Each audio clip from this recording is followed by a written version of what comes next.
ഈ വർഷത്തെ SSLC പരീക്ഷാഫലം ഇന്നറിയാം. വൈകിട്ട് 3 മണിക്ക് ഫലപ്രഖ്യാപനം. പൊതുവിദ്യാഭ്യാസ ഡയറക്ടറും വിദ്യാഭ്യാസ വകുപ്പ് പ്രിൻസിപ്പൽ സെക്രട്ടറിയും ചേർന്നാണ് ഫലം പ്രഖ്യാപിക്കുന്നത്.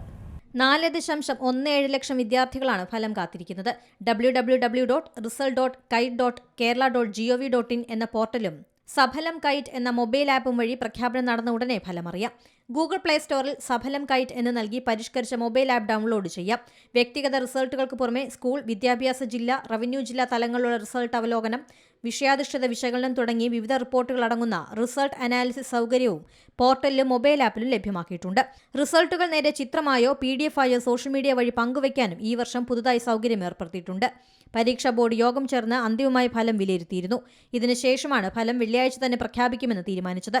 ഫലം പ്രഖ്യാപിക്കുന്നതിന് ചീഫ് സെക്രട്ടറി അനുമതി നൽകി. സാധാരണ നിലയിൽ വിദ്യാഭ്യാസ മന്ത്രിയാണ് ഫലം പ്രഖ്യാപിക്കാറുള്ളത്. എന്നാൽ ഇക്കുറി പൊതുവിദ്യാഭ്യാസ ഡയറക്ടറും വിദ്യാഭ്യാസ വകുപ്പ് പ്രിൻസിപ്പൽ സെക്രട്ടറിയും ചേർന്നാണ് ഫലം പ്രഖ്യാപിക്കുന്നത്. ഫലം വൈകുന്നത് വിദ്യാർത്ഥികളുടെ ഉപരിപഠനത്തെ ബാധിക്കുമെന്ന ആശങ്ക ഉയർന്നിരുന്നു. ഇതേ തുടർന്ന് ഫലപ്രഖ്യാപനത്തിന് പുതിയ മന്ത്രിയെ കാത്തിരിക്കേണ്ടതില്ലെന്ന് തീരുമാനിച്ചു. കേരളത്തിൽ 4,17,497 കുട്ടികളാണ് 10ാം ക്ലാസ് പരീക്ഷ എഴുതിയത്. ഗൾഫ് മേഖലയിൽ 633 കുട്ടികളും ലക്ഷദ്വീപിൽ 386 പേരുമാണ് പരീക്ഷയ്ക്ക് രജിസ്റ്റർ ചെയ്തത്. News desk, C Malayalam news.